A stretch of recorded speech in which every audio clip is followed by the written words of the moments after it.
Gracias por recibirnos. Bueno, gracias por venir. Es una experiencia tener aquí a gente de la radio tan especial. Muchísimas gracias. ¿Nunca habías hecho una entrevista de radio aquí metiéndola en tu consulta? Nunca. Mira que he hecho cosas, pero nunca. Fíjate, ¿cuántas historias tienen que albergar si estas paredes hablasen, eh? A veces lo pienso. A veces alguna vez digo, si yo pusiera un micrófono alguna vez y grabara las historias. Ayer, por ejemplo, que fue un día de estos densos, si yo le diera luego al play, diría, o sea, los muros lo que a veces aguantan, porque son historias a veces para no dormir. Hay una cosa que me ha hecho mucha gracia, me estabas contando antes de empezar esta charla. Ahora nos meteremos en el tema de salud mental, de los adolescentes. Estás ayudando a muchísima gente. Tus vídeos, me he pasado un verano en el que todos mis amigos y mis amigas me mandaban vídeos de Marian Rojas Estapé. Digo, cuando volvamos la primera semana, tenemos que conseguir charlar con ella, porque sí que estuviste en un evento con políticos, no vamos a desvelar nombres. Pero un político se presentó, no sé si es lo más afortunado, pero dijo, aquí está la influencers de los psiquiatras. Efectivamente, no me gustó mucho de reconocerlo, porque es verdad que yo considero que, ten en cuenta que yo tengo una familia de psiquiatras. Abuelo psiquiatra que ya revoluciona el mundo de la psiquiatría. Mi padre psiquiatra que también le da otra visión y un vuelco a la psiquiatría. Entonces yo esto me lo tomo muy en serio. Y a veces te da la sensación de que meterle la palabra influencer es como que desprestigies un poco el trabajo. Claro, yo me dedico al dolor, al sufrimiento. Y yo, uno de mis temas, el otro día me encontré con una amiga en verano, me topé en la playa con una amiga del cole, y me decía, has conseguido lo que querías, porque tú en el colegio decías, yo ayudaré a que la gente sepa cómo no ponerse triste, cómo gestionar sus momentos de ansiedad. Y yo a veces cuando te veo, han pasado los años, digo, es que ha conseguido lo que quería, y es verdad, yo me empeñé en hacer prevención. ¿Eso con qué edad? Joven, muy joven. Yo recuerdo en la carrera irme fines de semana con amigas a estudiar en algún sitio y encerrarnos a estudiar porque medicina es duro, y que cuando teníamos un rato de descanso yo hablaba de emociones, de sentir cómo te sientes y de desde cuándo y por qué esto te pasa, o sea, y yo tengo como varios recuerdos. Luego yo en segundo de carrera me fui al Bronx, y en el Bronx, una de las experiencias más brutales de mi vida, me fui a dar clase en un cole del Bronx sobre ética. Entonces todos eran niños pues de padres de familias desestructuradas. Entonces era como un campamento de verano de padres pues que no tienen medios. Y bueno, tengo muchas anécdotas, entre ellas un trío que me intentó secuestrar o medio por la calle, que luego me acabé haciendo amigo de uno de ellos porque por la calle volvió a mí y lo que le pasaba es que quería que su novia abortara, ¿no? Es una de las historias más fuertes que he tenido en mi vida. Y entonces el tío, y hablábamos por qué y era tal, no sé qué. Y ellos te intentaron secuestrar.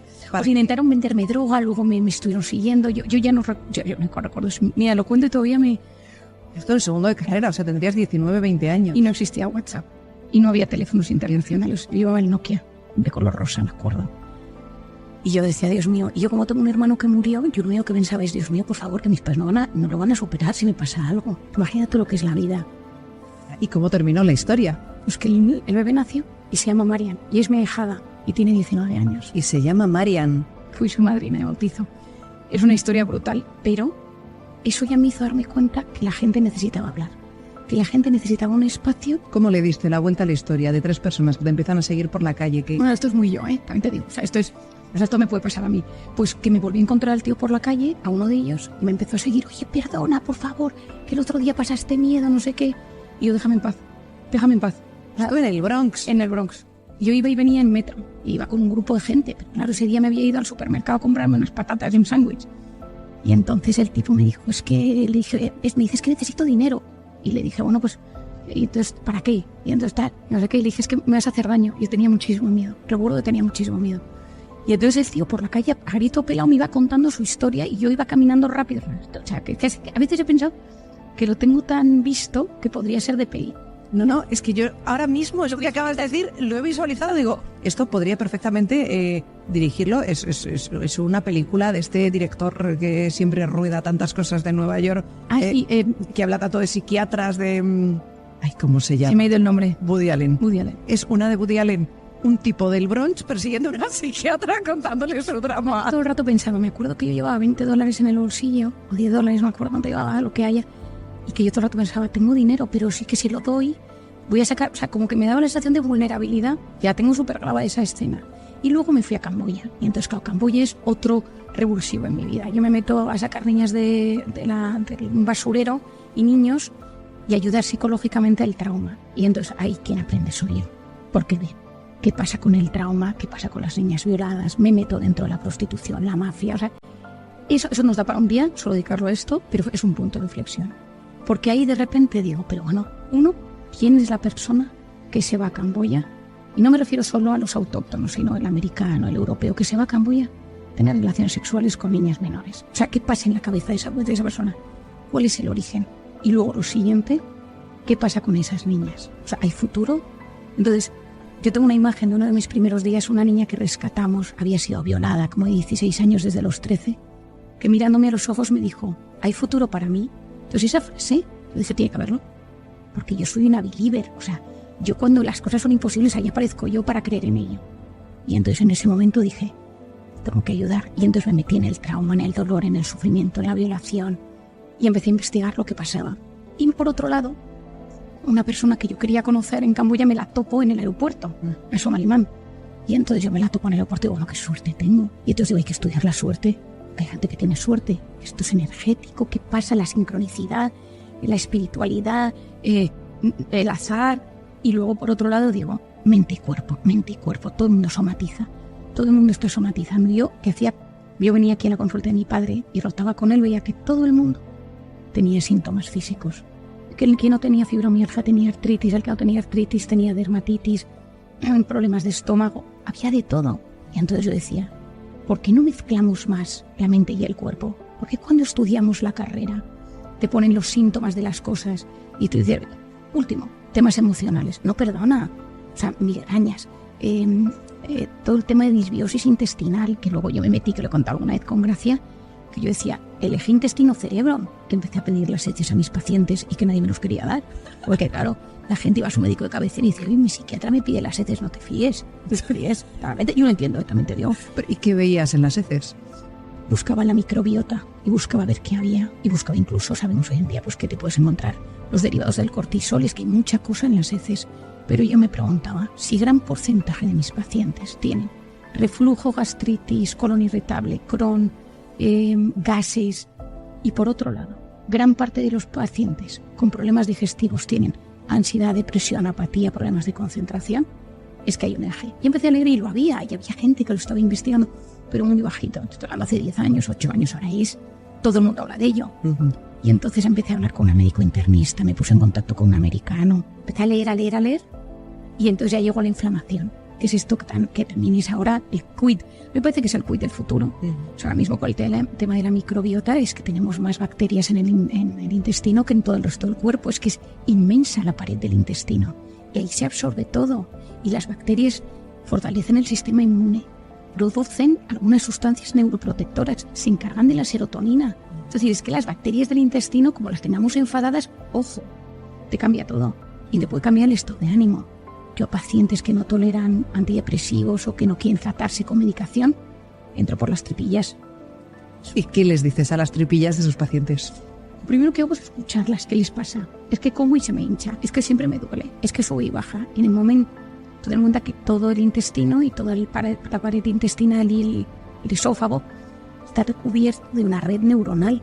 Entonces aquí no le ha pasado una cita con un tío que te encanta, no sé qué tal, y de repente las tripillas sueltas, sales de casa, tienes un disgusto en el baño, o sea, porque un examen, tu jefe te llama y te dice que no has cubierto objetivos, y ¿qué hace tu tripa? Te avisa de que eso no te está gustando. Entonces hay un contacto, hay una comunicación directa entre el cerebro y el intestino a través del nervio vago, este nombre, y la oxitocina. Y entonces en ese momento, a medida que tú tienes un tema emocional, las tripas lo sienten. Entonces lo primero que sucede es que cambia la motilidad intestinal. Lo segundo que sucede es que te inflamas. Los estados de estrés mantenidos provocan intoxicaciones de cortisol y te inflamas. Y esa inflamación cambia todo. Inflamación es todo terminado en itis, colitis, gastritis, dermatitis, artritis. Y entonces se te empiezan a inflamar las tripas y entonces de repente esas tripillas ya no absorben igual de bien, porque lo que te entra en las tripas tiene ese estado inflamatorio. Hay una barrera que separa la luz del tubo intestinal de la sangre. Lo bueno va a la sangre, lo malo se va a las heces. Tiene que funcionar así. Sí. Cuando esa inflamación empieza a funcionar mal, cuando ese equilibrio de la microbiota no funciona, las puertas que separan la luz del tubo de la sangre se abre y empezamos a meter cosas en el organismo que... Fíjate, una cosa que ha ocurrido después de la pandemia y que además tú lo viste en aquel mes de marzo es, Dios mío, ¿a dónde vamos? Vamos sin freno y en caída libre cuando los servicios de salud mental públicos estaban ya muy desbordados. Es ¿a dónde vamos? Y se ha disparado porque lo estamos viendo, los problemas de salud mental uno y el consumo también de antidepresivos, de ansiolíticos. Cuando tratas de esta forma, a través de la microbiota y con estos análisis de heces que haces a pacientes que no se quieren medicar, ¿qué consigues con eso? ¿Cómo es el cambio? ¿Y qué estás detectando también en la consulta? O sea, yo creo que lo fácil en un momento de saturación es dar una pastilla para dormir. Lo fácil es dar un ansiolítico. Lo fácil es dar un antidepresivo. Porque muchísima gente responde a eso. Es decir, quien no ha tenido un problema y se toma un Lexatin, un Traquemacin, un Orfidal o lo que sea. Porque es muy rápido. En un momento de saturación de servicios médicos, porque estábamos en un momento de saturación en psiquiatría y en psicología, fácil es dar una pastilla. El problema está en cuando tú dices, vale, pero es que hay algo más. Te lo voy a intentar explicar de atrás adelante. Si esa inflamación, ya veníamos un poquito inflamados antes de pandemia, estrés, cronopatía, pantallas, todo lo que ya teníamos de antes, la conciliación de las mujeres, que es toda una mentira, todo lo de la conciliación, la gente en verano, oye, ¿tú cómo lo haces? Mal, es un equilibrio, es una cosa al aire y además tú tienes 4 hijos. Me encanta, pero es una historia, o sea, quiero decir que es muy difícil gestionarlo porque yo soy súper organizada en mis tiempos, pero que me parece un tema muy complicado. ¿Qué pasa? Que llega la pandemia y nos metemos en miedo, nos metemos en muerte, nos metemos en incertidumbre y todo lo que nos bajaba el cortisol, todo lo que nos sana estaba prohibido. El deporte, salir, ver amigos, abrazarnos, mirarnos a las caras, esa oxitocina de la que yo hablo, nos prohibieron los abrazos, que lo entiendo, pero yo decía de broma, si es que hay que abrazarse para recuperarse, pero nunca podemos abrazarnos porque había un virus circulando. Pero todo lo que nos podía sanar o bajar esa inflamación se nos prohibió. Con más o menos lógica, pero se nos prohibió y duró mucho tiempo. Entonces de repente te ibas a ir de viaje y te confinaban. De repente te ibas a una boda a un amigo y dabas positivo, o el post daba positivo y tú un paciente que se iba a casar 3 veces. Una dio positivo él, otra sus padres y otra confinaron el sitio donde era su familia y no pudo salir su novia. Es decir, ahora se casó hace poco. Y me decía, Marian, he aprendido a vivir en la incertidumbre. Ser humano le da mucha paz controlar. ¿Qué más paz le da es tener todo bajo control? Y la pandemia vino, dio un golpe de estado y dijo, no vamos a controlar nada. Pero nada, de nada. O sea, ¿qué voy a hacer el fin de semana siguiente? No lo sé. Si de positivo, si tal. Somos 6, somos 8, 1,5 metros de distancia, fuera, dentro, terrazas, Navidad. Pues, ¿qué pasa? Que la gente, cuando no sabe vivir en la incertidumbre, cuando solamente basamos nuestra felicidad en nuestro propio control, nos hemos empezado a desbordar. ¿Y cómo se vive en la incertidumbre? Con complicación. ¿Por qué? Porque o tienes algo que te agarra, es decir, o tienes seguridad en ti mismo, o tienes valores, o tienes capacidad pues, de decir, oye, tengo un orden de vida, desde que medito, hago deporte, me alimento bien, tengo gente que a mí lo que me aporta, soy capaz de querer, tengo un poco de vida sana, o sea, rompes. ¿Y qué ha pasado? Se ha duplicado, triplicado, lo que sea, el consumo de alcohol. Por ejemplo, tengo aquí un paciente que trabaja en una empresa alcohólica, me ha dicho que jamás se han vendido más que en estos últimos años. Que unas cifras estratosféricas.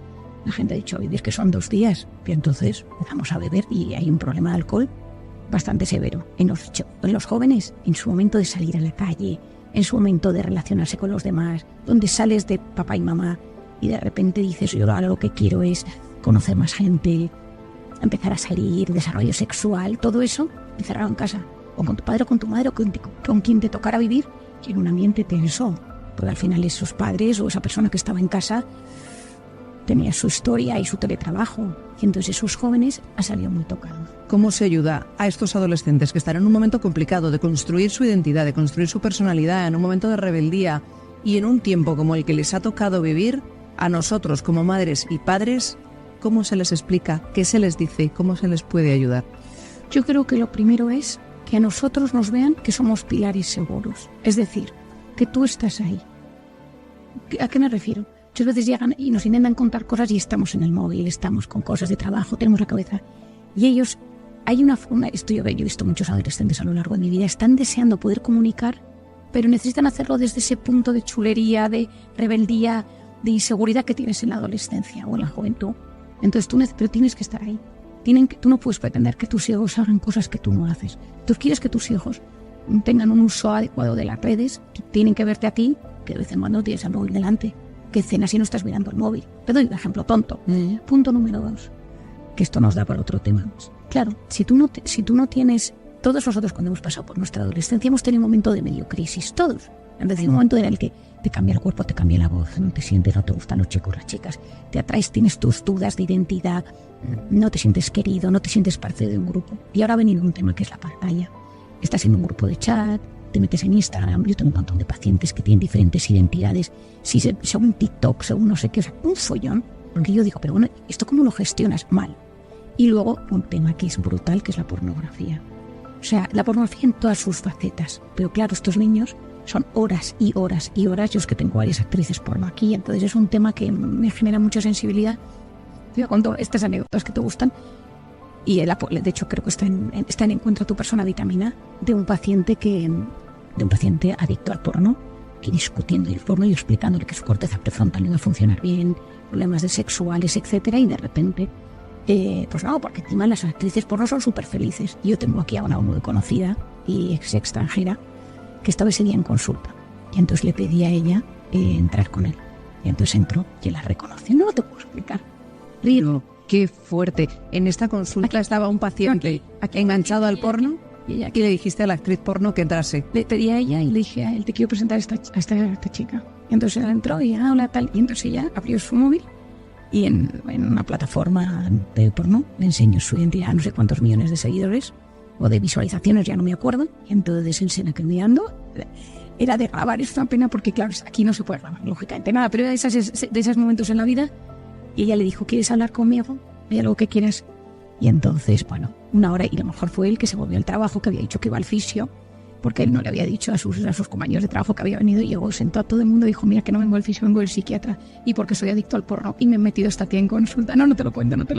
Y entonces, pero es una barbaridad. Dime que después de eso, no sé si se le quitó la adicción de un plumazo, pero le fue amainando, por lo menos. Dejó de hacerlo, pero lo más gordo es que me ha pedido, constantemente me llama y me dice, tengo 10 amigos que quieren venir a tu consulta para que les hagas lo mismo. Le digo, ya ves que yo no puedo.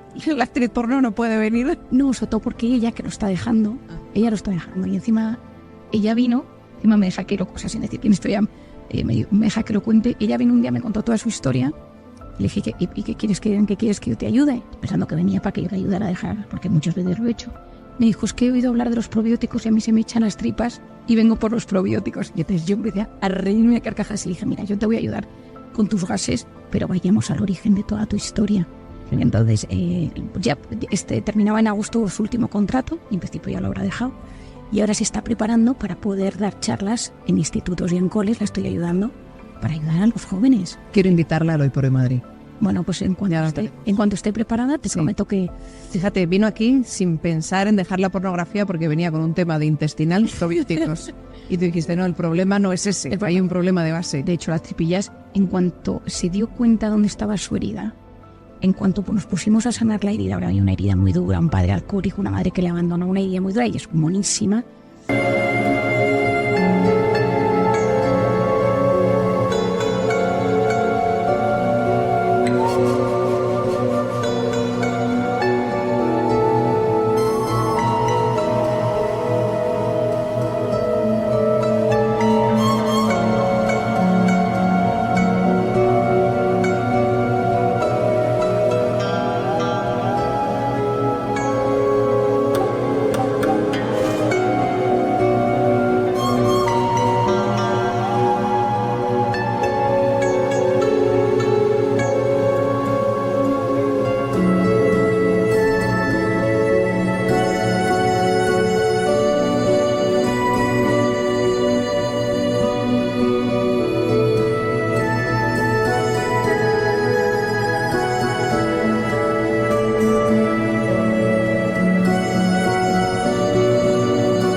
cuando sanamos la herida, esto es lo que pasa y esto es lo que... Por eso Encuentra tu persona vitamina tiene esta fuerza, porque al final todos tenemos una herida.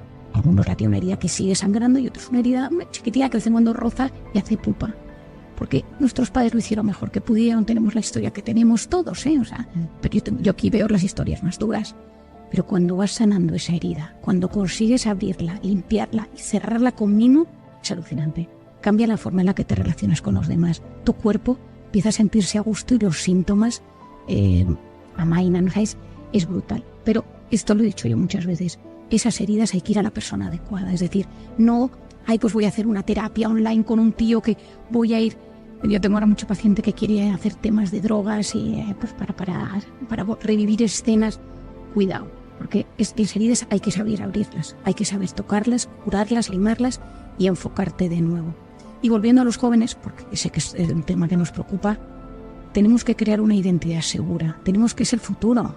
Entonces tenemos que darles mensajes constructivos. No todo es tan relativo como parece, es que no parece que todo... Ya me decía aquí un joven muy divertido, me decía, Marian, es que como ahora cada cosa que sentimos está validada por los adultos, por miedo a que nos rebelemos, pero un tío de 17 años que tiene la cabeza, que no sé dónde la tiene. Cada día es una persona. Entonces cada día viene con una historia y me dijo, es que claro, y entonces el otro día que hicimos una reflexión muy buena y que fue una sesión de punto de inflexión, me dijo, Marian, es que yo cada sentimiento que tengo no puede ser validado. Digo, hay que empezar a que la razón empiece un poco a gobernar mi vida, ¿no? Toda la adolescencia siempre ha sido un tema hormonal, sentimental y tal. Pero claro, también tenemos que haber gente adulta que vayamos conduciendo. Ahora hay miedo, hay incertidumbre. Ellos quieren disfrutar, han pasado muy mal 2 años y entonces ahora es a vivir que son 2 días. Pero ¿qué pasa? Que eso genera un gran vacío. Y si encima tienes todo el día la pantalla, que son chispazos de dopamina, te sientes parte de un grupo, te escriben Instagram, etcétera, ¿qué es lo que sucede? Que la realidad es que todo siempre que hay mucho pico de dopamina, hay vacío. Es así, es bioquímica. O sea, el tío que bebe constantemente te bajón, ni te explico, el que consume coca, y claro, todos los likes y todo ese mundo sabemos hoy en día que son chispazos de dopamina. Entonces, aquí no le ha pasado que se pasa 45 minutos, 1 hora metido en Instagram viendo cosas, o TikTok, sacas y de repente lo dejas, qué sensación te queda raro. Sí. Porque es ese pico y de repente, y de repente te notas que tu cabeza está abrumada, que estás como raro uno de ánimo. Claro, esto en adultos todavía tienes capacidad, pero en jóvenes, que no hay límite a nada, de repente, y entonces empiezas, ayer hablando yo con un joven que ahora está viviendo en Estados Unidos, que se llevó el último año a Estados Unidos, teníamos una sesión por Skype, y me quiero morir, ¿vale? Yo esta semana pensando en mi suicidio, una sesión muy dura de, nos organizamos, ¿qué ha pasado? Dejamos redes durante unos días, deporte, qué persona hay, vitamina oxitocínica cerca de ti, si no te vuelves... Esto me parece muy importante y no quiero que dejemos esto, quiero que vengamos otro día, si nos invitas aquí a tu casita a seguir hablando de historias, este ratito que nos encantará. Hay 2 libros de los que yo me he enamorado este verano. Encuentra tu persona vitamina y cómo conseguir que te pasen cosas buenas. Como grandes titulares o grandes reflexiones, un poco estabas aplicando a este chico de Estados Unidos al que te sigues online por videoconferencia, que te decía, me quiero suicidar. Llevo pensando en eso toda la semana. Y le dices, para. ¿Qué pensamientos son los que parten de estos 2 libros que creo que van incluso uno de ellos por su 49 edición, una burrada en medio centenar de países del mundo? ¿Cuáles son las reflexiones fundamentales de Encuentra tu persona vitamina y cómo hacer que te pasen cosas buenas? Cómo hacer que te pasen cosas buenas es entenderte. ¿Quién soy yo? ¿Por qué soy así? ¿Qué me pasa? Comprender es aliviar. ¿Qué me pone en estado de alerta? ¿Qué me inflama? ¿Qué me enferma? Es decir, ¿cómo funciono yo? Un diagnóstico personal. Es que claro, cuando te tienes conocido, ya dices, ay, he visto a mi suegra, me ha dado la tabarra, yo soy de los que tengo migrañas, mañana tengo migraña. O sea, Encuentra tu persona vitamina es entender tu historia afectiva. ¿Por qué me relaciono así? ¿Por qué me peleo? ¿Cómo elijo pareja? ¿Cómo gestiono mi sexualidad? Es decir, es el entorno. Entonces, lo primero es que hay que entender cómo soy y por qué me he roto y por qué estoy en Estados Unidos, en mi casa, en mi trabajo, en el paro, por qué me he roto y qué mecanismos tengo para salir de ello. Y el otro es sanar heridas del pasado para poder gestionar mi vida afectiva, mi vida social. Y saber que esos picos de cortisol, que es una historia maravillosa, que seguro que la has oído, que es cuando a mí me atracan en un parking y yo tengo un ataque de pánico y digo, me intoxico de cortisol y empiezo a temblar. Ahora lo cuento con gracia, pero no pasa fatal. Un tío persiguiéndome por un parking y llego a casa y mi hijo me se agarra al pecho porque estaba en plena lactancia y yo de repente digo, bueno, pero qué bien me encuentro. y noto un cambio tan radical que descubro que la oxitocina baja el cortisol. Y la oxitocina, aparte de la lactancia, porque si no tendríamos nada que hacer, es la de los abrazos. Es la de tener a los ojos y no te juzgo. Es la de me voy a tomar una cerveza, un vinito con amigos y ¡buah! Ahí hay oxitocina. Pues de repente las mujeres generamos muchísima oxitocina cuando vamos con una amiga y le contamos.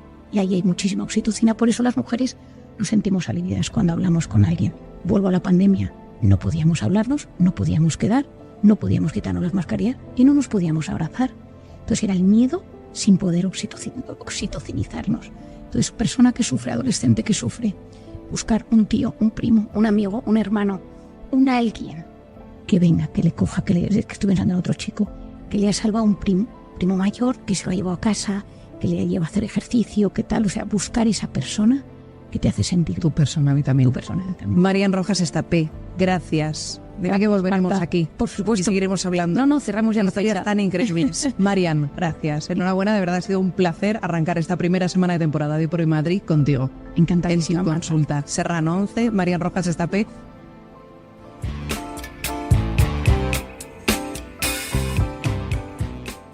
En el amplio mundo de las enfermedades mentales o de las disfunciones psíquicas que en cierta medida, o en mayor o menor grado, pues todo el mundo padece, porque quien no ha tenido una astenia primaveral, una depresión, un cambio de ánimo, etcétera, hay un capítulo muy desconcertante que es el de los delirios, el de las personas que creen cosas, imaginan cosas, ven cosas que no están en la realidad. Es lo que clásicamente llamaríamos el señor o la señora que se creen Napoleón y se lo creen verdaderamente. Vamos a ver cómo se puede vivir con esto, si tiene remedio, de dónde sale. Nos vamos al diván con Marian. Muy buenos días, Marian Rojas.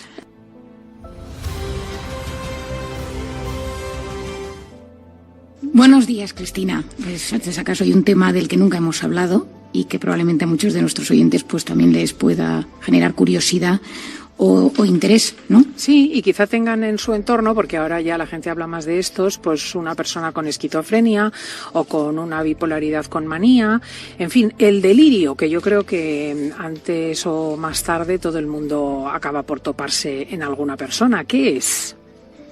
Bueno, lo primero que tenemos que saber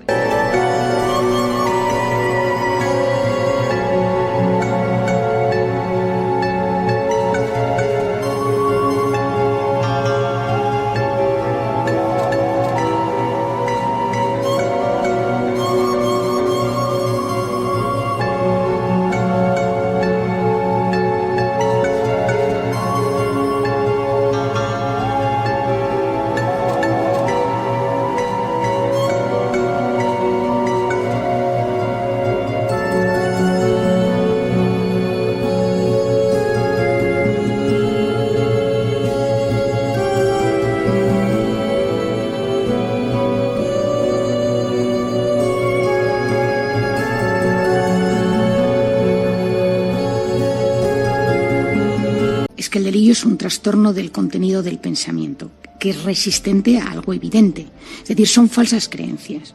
Esto es diferente a la alucinación, que es lo que la gente suele confundir, ¿no? ¿Tiene una alucinación o tiene un delirio? La alucinación es una percepción falsa. Entonces, por ejemplo, tú ves algo que no existe, tú sientes, tú oyes voces, lo clásico es escuchar voces, propio de la esquizofrenia o algunos trastornos psiquiátricos graves, y eso es una alucinación. En cambio, el delirio es cuando es el contenido del pensamiento el que se transforma. Entonces, cuando tú tienes un trastorno delirante, como lo decimos en el manual de psiquiatría, pues son ideas delirantes por lo menos de un mes de duración. No es una esquizofrenia, es importante, pero no es lo mismo la esquizofrenia que el trastorno delirante. El trastorno delirante puede aparecer por diferentes razones. Puede aparecer por consumo de drogas, alcohol, drogas. Puede producirse por dejar de consumirlas. El síndrome típico de abstinencia, que por ejemplo en el alcohol, el delirium tremens, que tiene este nombre, que seguro que a algún oyente le suena, que es que dejas de beber de golpe y de repente te empiezas a tener alucinaciones, o gente que ha bebido muchísimo en una intoxicación, que puedes tener delirios, o que hay gente que bebe mucho y deja de beber.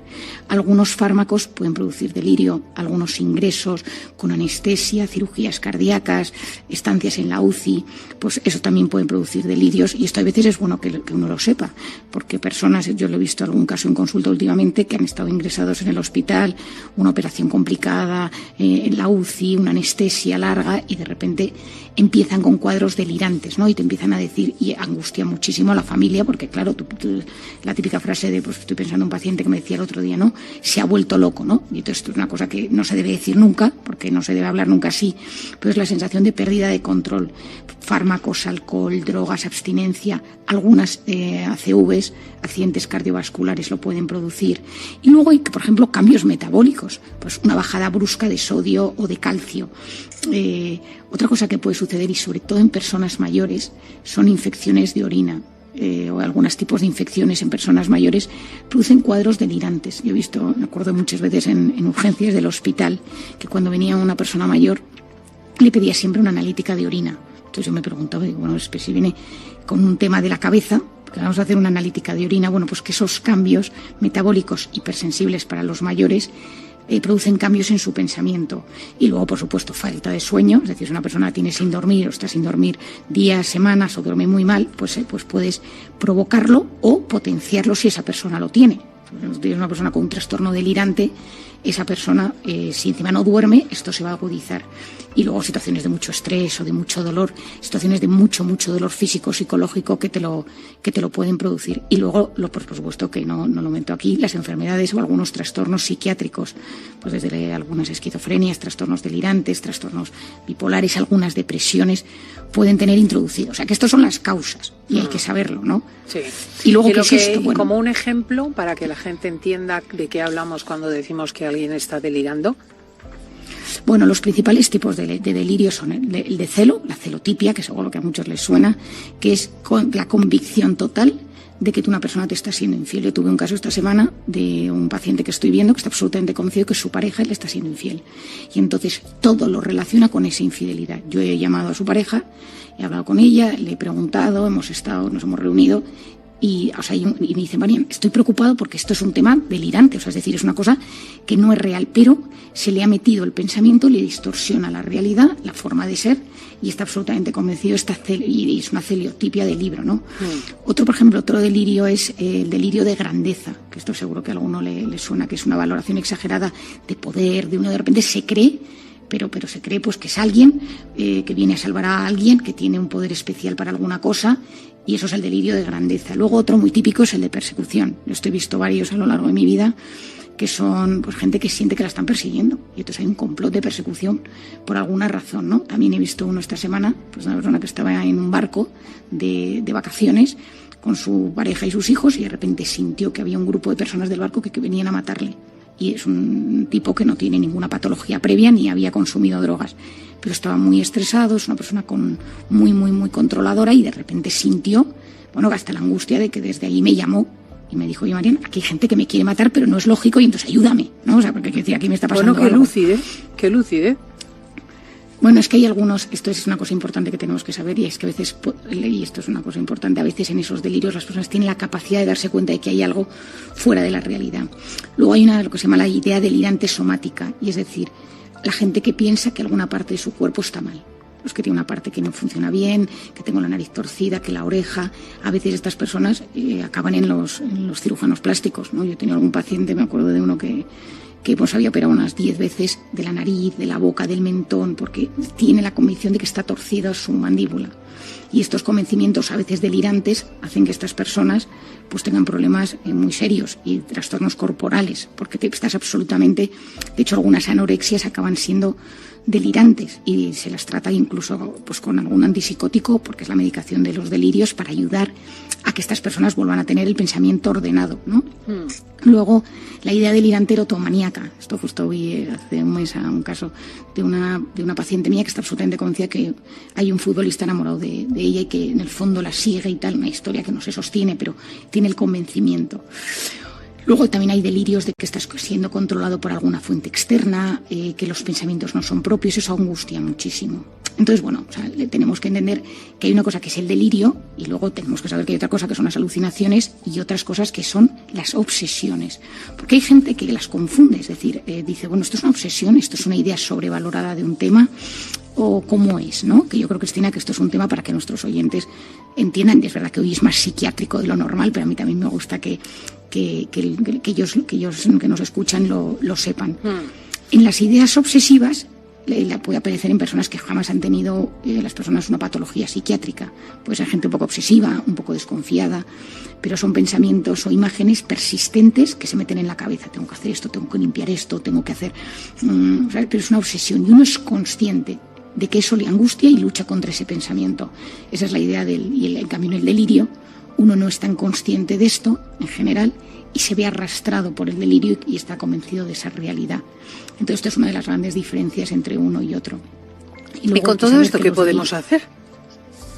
Bueno, pues como siempre, Cristina, lo primero de todo es buscar ayuda, ¿no? Y si uno nota que alguien de la familia tiene esto o que nos pasa, que pidamos ayuda, porque la ventaja es que en la psiquiatría, en la medicina interna, incluso en los neurólogos, médicos de cabecera, tienen mucha experiencia porque es algo que puede aparecer desde una demencia hasta un cuadro farmacológico. Cuando tú en urgencias viene una persona de golpe con un delirio, te empiezas con analítica de sangre, incluso puedes hacer una resonancia magnética. Estoy pensando en un caso una vez que tenía un tumor cerebral y empezó con un delirio, ¿no?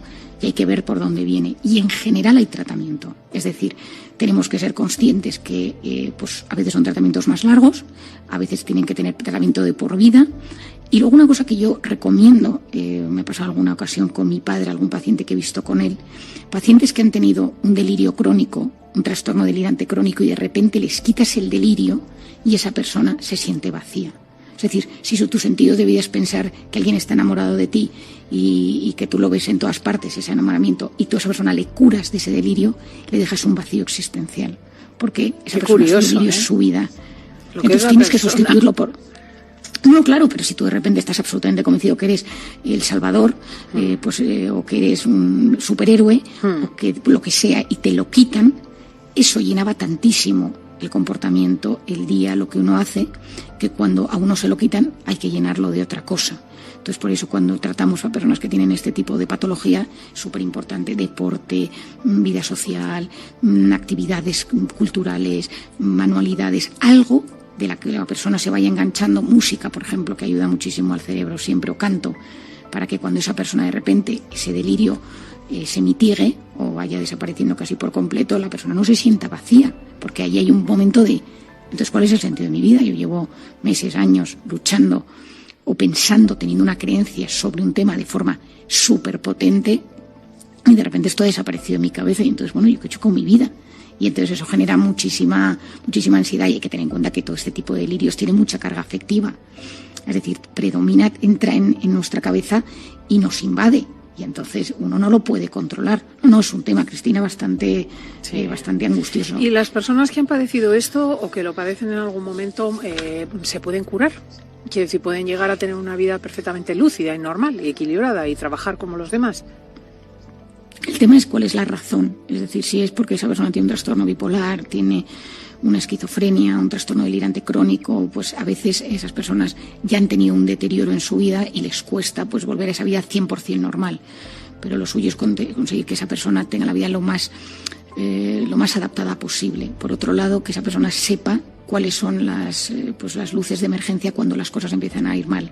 A mí me gusta cuando mis pacientes de repente me dicen, no, pues me llaman y me dicen, Marian, creo que estoy recayendo, porque este tema, estoy pensando en una paciente que tengo que tiene trastorno delirante crónico, que lo tiene pues en un 2/10, pero a veces, cuando no duerme, cuando llegan ciertas épocas del año, se reactiva y sube a un 6. Nunca ya sube a 10 como estuvo cuando yo la conocí, pero es verdad que ya se angustia, ¿no? Y dice, Marian, cuidado. Bueno, pues ayudar a que esas personas tengan conciencia de sí mismas y ayudarles, y que si tienes que tomar medicación, pues que no la dejes, ¿no? A veces es que tienes que tomar medicación de por vida y a veces no es fácil. Pues es precioso esto también porque aprendemos a ir conviviendo con la enfermedad mental, de la que gracias a Dios cada vez se habla más. Marian Rojas, muchísimas gracias y muy feliz sábado todavía. Pues muchísimas gracias y como siempre un gran abrazo a nuestros oyentes. Adiós, adiós.